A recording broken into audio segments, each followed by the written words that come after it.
নমস্কার বন্ধুরা, আজকে আমরা রিজনিংয়ের একটি গুরুত্বপূর্ণ চ্যাপ্টার ক্লক নিয়ে আলোচনা করব।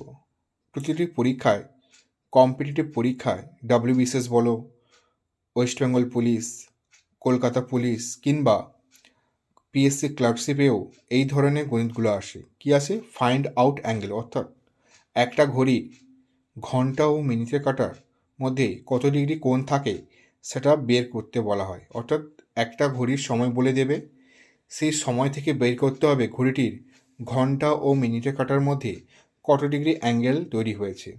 এর জন্য একটা সূত্র মনে রাখতে হবে, অ্যাঙ্গেল সমান 60 into H minus 11 into M by 2। এখানে এইচ বলতে ঘন্টার সময় আর এম বলতে প্রশ্নে কত মিনিট বলে দেওয়া আছে সেইটা বোঝাচ্ছে।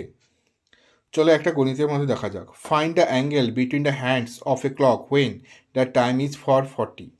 একটা ঘড়ি যখন 4:40 বাজে তখন ওই ঘড়ির মিনিট ও ঘন্টার কাঁটার মধ্যে ডিফারেন্স অর্থাৎ কোণ কত হবে। আচ্ছা, তাহলে এখানে আমি বলেছি 60h difference 11 into M. M বলতে মিনিট আর এইচ বলতে ঘন্টার সময়টা। তাহলে এখানে ক ঘন্টা বলে? 4 ঘন্টা। তাহলে 60 ইন্টু 4 লিখেছি, আর এটা কি সেই 11 ইন্টু 40 লিখেছি। এবার এদের গুণ করে কত ডিফারেন্স হচ্ছে? ডিফারেন্স কিন্তু হচ্ছে 200, আর নিচে 2 আছে, তাহলে 100 ডিগ্রি। এবার অনেকে বলবে, দেখুন দাদা 240 থেকে তো 440 বড়, আপনি পিছনে রেখেছেন কেন? সেই জন্য আমি কিন্তু এখানে মাইনাস চিহ্ন দেইনি। মাইনাসের মতো কাজ করলেও এখানে মাইনাস চিহ্ন নয়, কিন্তু বোঝা গেল?